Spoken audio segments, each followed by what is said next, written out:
ఈ మధ్య ఐపీఎల్ లో బ్యాట్స్మెన్ బ్యాటింగ్ కి వచ్చే ముందు ఎంపైర్ బ్యాట్స్మెన్స్ యొక్క బ్యాట్ ని ఇలా ఒక ఇన్స్ట్రుమెంట్ తో టెస్ట్ చేస్తూ ఉన్నాడు. అసలు ఎందుకు ఇలా చేస్తున్నారు, ఈ రూల్ ఇప్పుడే ఉన్నా ఇంతకు ముందు ఉందా అన్న విషయం ఇప్పుడు తెలుసుకుందాము. దీన్నే బ్యాట్ గేజ్ టెస్ట్ అంటారు. అండ్ ఈ రూల్ అనేది ఎప్పటి నుంచో ఉంది. ఇంతకు ముందు ఇలా ప్లేయర్స్ యొక్క డ్రెస్సింగ్ రూమ్ లోకి వెళ్లి ప్లేయర్స్ యొక్క బ్యాట్స్ అయితే చెక్ చేసేవాళ్ళు. కానీ ఇప్పుడు డైరెక్ట్ గా గ్రౌండ్ లోనే చేస్తున్నారు. ఎందుకంటే ఒక బ్యాట్స్మెన్ కి ఎన్నో బ్యాట్స్ అయితే ఉంటాయి. సో బ్యాండ్ అయిన బ్యాట్స్ యూజ్ చేసి పవర్ హిట్టింగ్ చేయడానికి వీలుంది కనుక సో ఐపీఎల్ అయితే దాన్ని కట్టడి చేయడానికి గ్రౌండ్ లోనే ఎంపైర్స్ ఇలా చెక్ చేస్తూ ఉన్నారు. అండ్ ఈ ప్రాసెస్ అంతా గమనిస్తే అభిషేక్ శర్మ సెంచరీ కొట్టిన నెక్స్ట్ మ్యాచ్ నుంచే ఎంపైర్స్ డైరెక్ట్ గా ఫీల్డ్ లోకి వచ్చి బ్యాట్స్మెన్ బ్యాట్ అయితే చెక్ చేయడం జరుగుతుంది. ఎందుకంటే ఇంటర్నేషనల్ క్రికెట్ లో బ్యాట్స్ కి కొన్ని స్టాండర్డ్స్ అయితే ఉన్నాయి. ఫ్రంట్ సైడ్ బ్యాట్ కి 4.25 ఇంచెస్ కన్నా బ్యాట్ అయితే ఎక్కువ ఉండదు. మిడిల్ ఆఫ్ ది బ్యాట్ కి 2.64 ఇంచెస్ కన్నా ఎక్కువ ఉండదు. And edges of the bat కి 1.56 ఇంచెస్ కన్నా ఎక్కువ ఉండదు.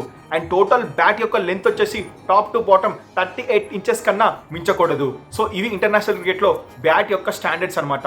ఈ డైమెన్షన్స్ కన్నా ఎక్కువ ఏ బ్యాట్ కున్నా ఆ బ్యాట్ ని బ్యాన్ చేయడం జరుగుతుంది.